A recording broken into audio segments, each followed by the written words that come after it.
The sermon today is taken from the book of Luke, chapter 6, and I'm going to invite Bryce to come forward so he can read that for you this morning.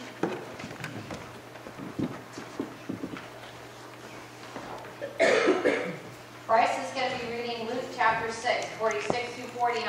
The translation that he's reading from this morning is the Message.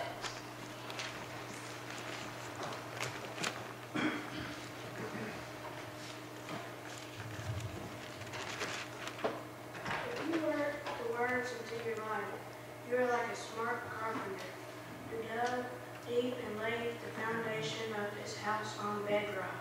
When the river burst into the banks and crashed against the house, nothing could shake it.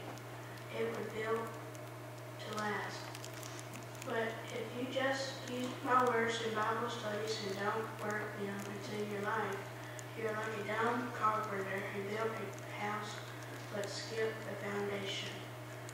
When the swollen river came crashing in, it collapsed like a house of cards. It was a total loss.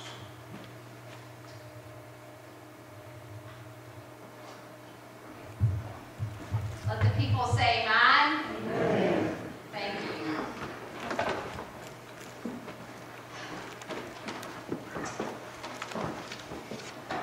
Building a storm-proof foundation.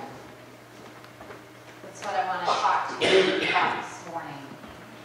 What it is to have a storm-proof foundation. I want to open this morning with a story, something that happened to Jeff and I that kind of illustrates really well the importance of having a strong foundation when something that could take your life comes.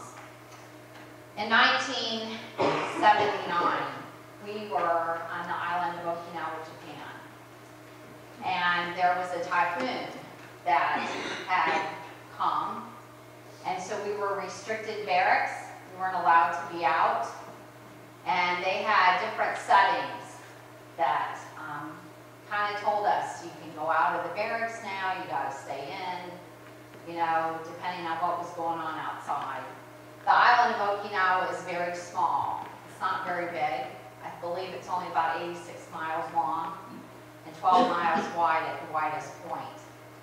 So when the typhoon strength winds come, it can be very scary and it can be extremely dangerous. Well, we had decided, Jeff and a couple of guys had decided that they were going to go up to Bolo Point.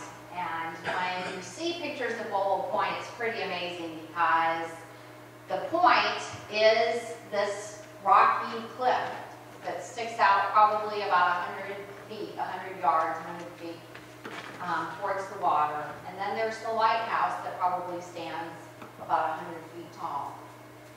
And so, obviously, people have told stories of going out to Bolo Point during a storm, when the winds were blowing and that you could see the waves come up over those cliffs because the power of the wind was so strong.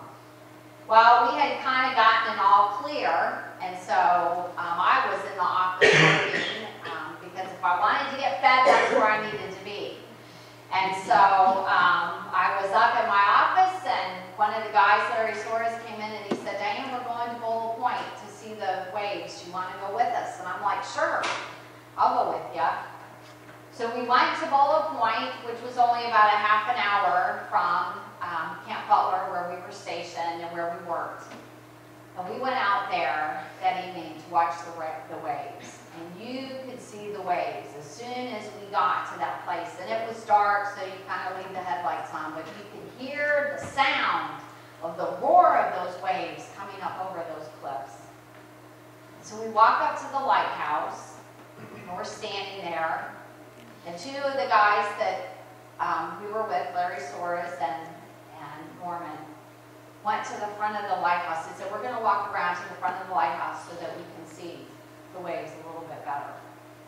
And Jeff said, come on, let's go with them. And as soon as he said that, I grabbed his hand and I said, Jeff, we're not going anywhere.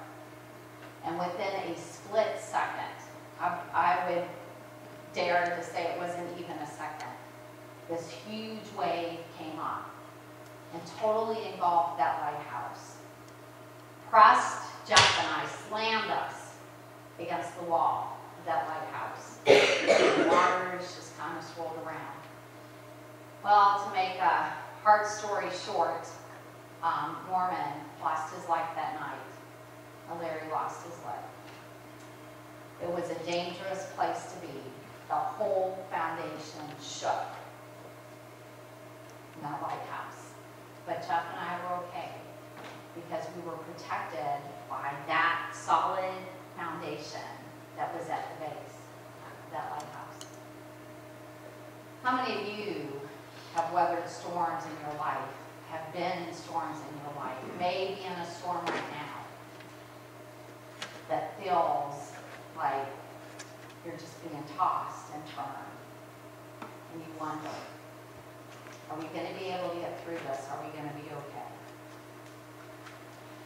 This passage that Bryce read for us this morning is very telling of the importance of having a strong foundation in our life. And that's what I want to speak to you about briefly this morning. There are two kinds of foundations when it comes to building. There is a foundation that is weak, and there is a foundation that is strong. Some of you may have seen the news reports from the effects of this tropical storm that we have just weathered.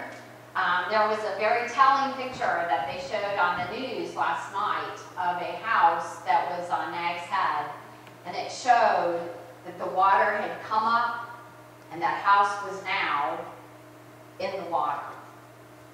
And it's a really good example of what happens when our lives have a foundation that's sand, that is not a strong, solid foundation. In the same way that that house collapsed and went into the water, that will happen as well for us if we do not have a solid foundation built on the rock of Jesus Christ. Then we have the story, or we have the examples of the foundations that are built on rock, the ones that are really, really, really strong.